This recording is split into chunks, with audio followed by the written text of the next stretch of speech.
We discussed this yesterday, the fact that the Seahawks had a bit of a question mark that they needed answered by Friday, and they did it today.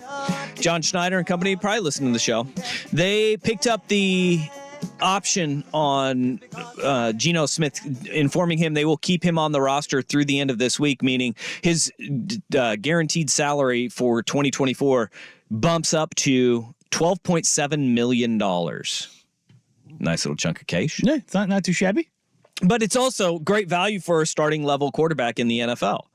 And whether you believe that they are going to draft a quarterback or not in this draft, this doesn't change that in the Seahawks' mind, because they can still go through this evaluation. And at $12.7 million with a 9.6 roster bonus coming in mid-March, I believe, you have Geno Smith is a bargain for a team that, if you're scraping the barrel to try and find a starting level quarterback, you can get Geno Smith at a pretty reasonable price on the trade market as well. So for the Seahawks, this really was not that tough of a decision, but it was one nonetheless that for Geno Smith in the Seattle Seahawks, it makes sense for both sides. And if they draft a quarterback, I think this is when we start seeing whether or not Geno may want to ask for a new change of scenery. Not only that, a little bit more cash.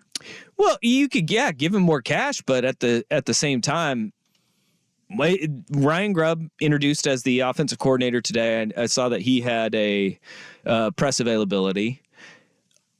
With this offense, if at 16, Michael Penix Jr. is sitting there are people that feel that they may pull the trigger on him. They may feel like, hey, if we can hold off and try to get Penix in the second round because of his health history and age being a scare, and if he's gone by the time they get him, look, you have Geno Smith that you can fall back on and say, we weren't going to reach on him and take him in the first round. Mm-hmm. We were going to wait and see if he was still available, and we did. And we have holes that we need to fill on this roster too, because look, you got Jordan Brooks and Bobby Wagner. Those are question marks on the linebacking side. You need to bolster your defense. You need to get an elite pass rusher. Leonard Williams is going to be a free agent, and you got to try to hold on to him. There are a lot of holes that could be forming on the defensive side of the ball where going quarterback early may not make sense if you have Geno Smith sitting right there already at a reasonable price. And it allows you to kind of drag things out again for another year and not address quarterback and basically build that framework to where all you need is the quarterback, which seems to be the way that teams are going about things. I mean, you just kind of look up and down the board and the teams that have been built recently. That's the way to do it, is if you don't already have the guy, you build the framework and you go, all right, now we try to figure it out. Now it's the hard part. Now the really hard part.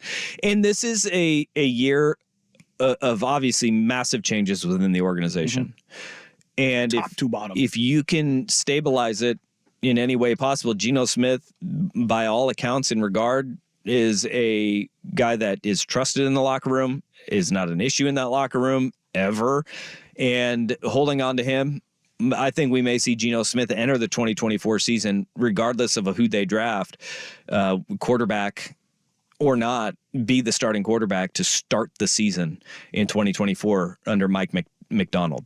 And I wouldn't be shocked one bit if that's the case. And at the same time, that's a really good trade piece, though, too. If you do go young, you do say, we're going to hand the keys over to a rookie and let him run this offense, because you can get value to maybe fill some of those holes that may be missing on that defensive side of the ball. I think they go all in, try to keep on a hold of Leonard Williams. Mm-hmm. Mike McDonald is a guy, you get a defensive-minded head coach who's really damn good at what he does. You have that in your hip pocket there. I think that the future could be really bright for the Seahawks franchise on the offensive side of the ball, even if you just keep with Geno. Yeah, I mean, you've got plenty of weapons with DK and Jackson Smith and Jigba. Lockett's probably aging out a little bit. You probably want to try to find something else there additionally to kind of unlock things, whether it's the tight end spot or in the backfield. But, I mean, they've made decent picks at the running back spot. They just haven't been able to stay healthy. That's been their their biggest bugaboo there. You need to address the interior of the offensive line. And as great as B-Wags was last year, and he was tremendous. Led the NFL in tackles. He's still that dude. Not too shabby. He's going to age out, and he's going to hit a cliff. And it can fall really fast. And so as much as him coming back was great, and he's a first ballot Hall of Famer, and I love him. He's absolutely tremendous. No matter what system you kind of plug him into, you have to make that cold, calculated decision about what you're going to do there. And like you said, the pass rusher. What's interesting about this draft is this is the first draft in a while where you don't look at it and go, "There's a pass rusher here that's going to wreck teams." Like there's some good guys. If you believe in Jared Verse and his physical tools, he is a little bit inconsistent, but there's nobody in this draft where, like, there's no Will Anderson Jr. where you're like, hey, this guy's going to be a terrorist, it's right out of the gate. You got like Lotu Latu from UCLA. You got Chop Robinson from Penn State, but it's like, who both have injury concerns, and you're sitting there going, yeah, but where do we go here? So if you're Seattle, you go, well, as much as we need that, we can also wait on that too, because it's not this cream of the crop, but they do have a ton of interior offensive linemen in this draft, which again, you've addressed your tackles, you get the ability to if all of a sudden Geno Smith's clean every game, how much better does he look?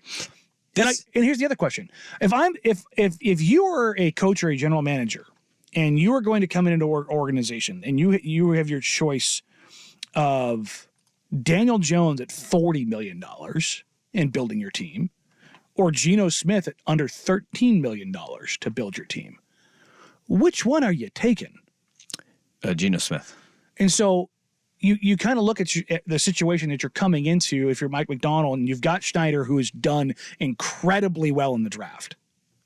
Year after year after, really the only misses they've had have really been at the health of running backs. When you think of this draft and kind of the positions that every team needs, like that edge rusher type, where looking at this draft, it is really weird because you got like Dallas Turner from Alabama and the guys Latu and Robinson that we mentioned, but there is a big fall off in a lot of these categories. The teams that are smart and draft well, they are going to shine in this year's draft because you have teams that are going to reach on quarterback. You have teams that are going to reach on pass rushers, tackles, pass rushers, tight ends too. After Brock Bowers, it's a cliff to tight end too, where you don't have like a Luke Musgrave lurking in the shadows. It's a big drop off. There's going to be teams that reach, and then there's going to be the teams that are nails in the draft evaluation because they're going to understand the depth of position. Because if you want another wide receiver, you can wait a long time and still get a really good. This is a very good wide receiver draft. So deep. I mean, you're going to see probably 5 in the first round where you're going, that's not a reach. And you got tackles that may seem as reaches, but they're going to move them inside and play them at guard this year, where it's gonna look weird. But the smart teams are going to thrive. And that's where you look at Seattle. They have a history of talent evaluation and drafting really well. The Houston Texans. Ooh, boy, have they cleaned up. The Kansas City Chiefs. The San Francisco 40, the 2 teams that play in the Super Bowl. The Bills. You have Steelers. I think the Chargers are going to be really damn good this year too in that regard, because you have Harbaugh coming in, who has intimate knowledge of almost every single one of these top prospects, from recruiting them in high school, planning for them in college, and that is a huge benefit for guys as smart as Jim Harbaugh is. Do the Raiders, and not even selfishly, do the Raiders get smart by adding Telesco, who is drafted brilliantly for the Chargers for the last decade? He's done a really good job. He has done a really good job in LA and kind of just blocking out a lot of the noise too. Can he overcome the dumb of the organization? Well, some of it though is he gets high-end players and he rolls the dice on injury concerns, and they're injured a lot.